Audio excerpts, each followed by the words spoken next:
New religions have emerged in the last 40 years and are growing in popularity. We're going to take a look at a couple of these new religions and also compare their canons with religions that have been in existence for centuries. The idea that any one of our religions represents the infallible word of one true God requires an encyclopedic ignorance of history, mythology, and art even to be entertained. Whatever their imagined source, the doctrines of modern religions are no more tenable than those which, for lack of adherents, were cast upon the scrap heap of mythology millennia ago. During this presentation, refer back to this quote as you make your own judgments about the various religions discussed. We will first look at the Church of Scientology, created by L. Ron Hubbard in 1954 after the growing popularity of his self-help book Dianetics. Scientology says it offers a precise path leading to a complete and certain understanding of one's true spiritual nature, spiritual self, family, groups, mankind, all life forms, the material universe, the spiritual universe, and the Supreme Being. It uses a method of counseling known as auditing, which followers re-experience traumatic events in their past in order to free themselves. In modern society, we call this therapy. However, Scientologists believe the practice of psychiatry is destructive and should be abolished.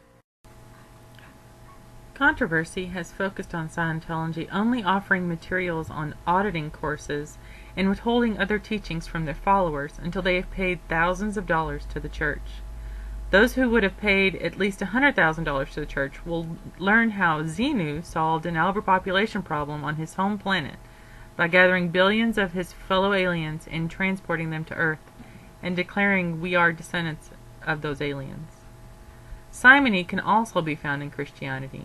Pope Leo X was criticized by Martin Luther for selling indulgences to those who donated money to restore St. Peter's Basilica. And of course, Pope Alexander VI was also rumored to have sold forgiveness of sins in exchange for specific donations to the church. Scientology saw growth when Hollywood actors began crediting their success to the church. Tom Cruise, Kirstie Alley, John Travolta, Sonny Bono, Will and Jada Smith, and Isaac Hayes, just to name a few. With our young people wanting to have success in life, it's hard to question the impact of these famous personalities have had on new recruits for Scientology.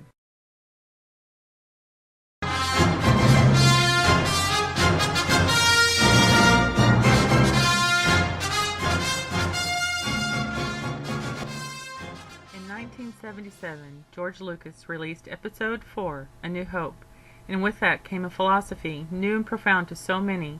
Jediism was born. Followers of Jediism align themselves with the moral code described in Lucas's movies.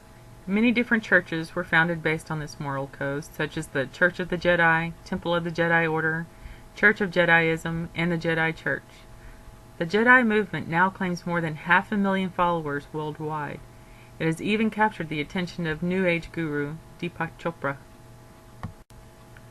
The code in which the Jedi live by is, there is no emotion, there is peace. There is no ignorance, there is knowledge. There is no passion, there is serenity. There is no chaos, there is harmony. There is no death, there is the Force.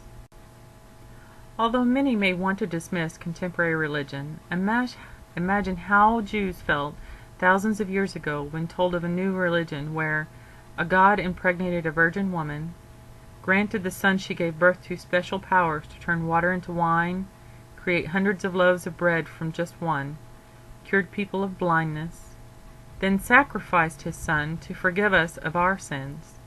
And if we serve him for our entire lives, after we die we can be happy in the sky with him forever. If we don't, then we will suffer tremendous pain for eternity in a burning pit. Who is right and who is wrong? Who or what gives any of us the right to decide? With the declining number of followers of ancient religions such as Catholicism and Christianity, what will the face of religion look like in the next 100 years?